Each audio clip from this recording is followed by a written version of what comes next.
તો વિધાનસભામાં પ્રશ્નકાળ દરમિયાન નાણાં, ઉર્જા અને પેટ્રોકેમિકલ્સ વિભાગના પ્રશ્નોથી કામકાજની શરૂઆત કરવામાં આવી હતી, જેના કોંગ્રેસ નેતા અમિત ચાવડાએ બીપીએલ લાભાર્થીને 500 રૂપિયામાં ગેસ સબસિડી મળે તે અંગે પ્રશ્ન કર્યો હતો।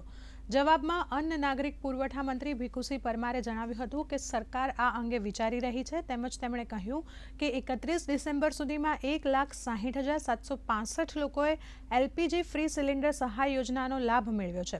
તો સીજે ચાવડાએ મહેસાણામાં વીજ કનેક્શન કામગીરી અંગે પ્રશ્ન કરતા ઉર્જા મંત્રી કનુ દેસાઈને જણાવ્યું હતું કે ઉત્તર ગુજરાતમાં સરકારે કુલ 1,771 કનેક્શન માટે 3,907 લાખ રૂપિયાનો ખર્ચ કર્યો છે।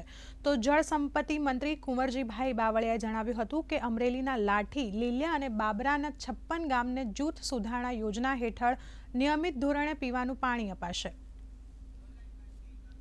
ગુજરાતની ગૃહિણીઓ વતી અમે માગણી કરી હતી કે સરકાર ગઈકાલે જે બજેટ રજૂ કર્યું એમાં ગુજરાતની ગૃહિણીઓને એમાં પણ ખાસ કરીને ગરીબ મધ્યમ વર્ગના બીપીએલ પરિવારોને 500 રૂપિયા ગેસનો બોટલ આપે એ માટે બજેટમાં જોગવાઈ લઈને આવે, પણ એ બજેટ જોયા પછી તો ગૃહિણીઓની આશા પર પાણી ફરી વળ્યું। પણ આજે પ્રશ્નોત્તરીમાં ફરી અમે માગણી કરી કે સરકાર વર્ષમાં 2 બોટલ ફ્રી આપે છે, એ પૂરતું નથી।